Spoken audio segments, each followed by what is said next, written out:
Hey folks, it's Tom, the Frugal Prepper. I'm out here on my front porch. I just want to show you, like what can you grow just on your front porch, just to grow some extra food to supplement yourself. There's a lot of people, they live in maybe even an apartment where they just have a balcony, or they just have a front porch and a very small yard and they can't plant a big garden. What can you grow in your front area or in an area that's very limited? Now, this won't be enough to feed your whole family, right? But it's something, and it'll help with the grocery bills a little bit. And price of food's just going up and up. So now, most of you know, if you watch my channel, that I use the Mittlighter gardening method, and I have some big grow beds in the back, and that's where I grow the majority of my food. But I've always grown a little something on the front porch as well, and I've kind of expanded that a little bit this year, and I'm just going to show you what all I have planted. Some of it's growing and some of it isn't yet, but just to give you a kind of an idea of what you can do. Now, here in the middle, I have some basil, some oregano, I think some thyme, and some catnip, because you gotta take care of the cats. Over here I have 3 cabbages that are growing. Really, this box might be better with 2, but I'm gonna try 3 and see what happens. Up here I have a strawberry plant, and that's gonna just grow and grow out and grow and vine down the side of the planter by the end of summer.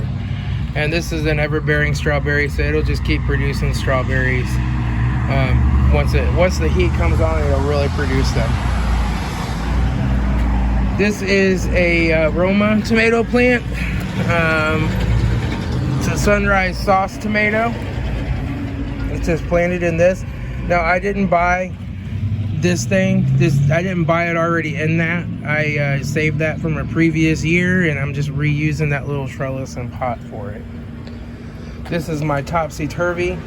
This is a Husky cherry tomato, and I just watered it again because it was starting to wilt a little bit. I'm having a little trouble because I used some really old potting soil that was really dry, so I'm trying to get the potting soil to suck up all the moisture. But that's a Husky cherry tomato. It'll put out like little nice golf ball sized tomatoes, and it produces them all year long. So it doesn't just set them once and then it's done. It keeps producing. Over here, this is going to be cucumbers. This is a smaller pickling cucumber of some kind. The seeds just aren't going to germinate in here for a couple more weeks till it gets good and warm overnight. Here's 3 more cabbages. And then down here, I have got lettuce in this one. And this is just soil from the garden. I didn't actually have any more potting soil, so I just used that. That's lettuce. These are my Peristine Carrots. They're a real short little stubby carrot. They're growing there. These 2 are red potatoes. So there's 3 little potatoes planted in each one. That'll put out a nice little helping of potatoes. Down here, this is my Asian snow peas, and these will grow up the trellis. And over here is going to be more cucumbers, but they haven't germinated yet. And they'll grow up this trellis right here that I put up. So, I mean, that gives you an idea. I still have more room. I could put more pots over there if I wanted to. Once you get so much, it starts to look kind of junky, right? It doesn't look nice anymore, and I don't want to junk it up too much. But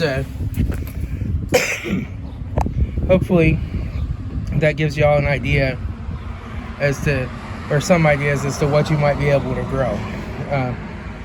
Bush beans are always an option too. I could put out a thing of bush beans, a small pot, and get quite a few green beans off of that.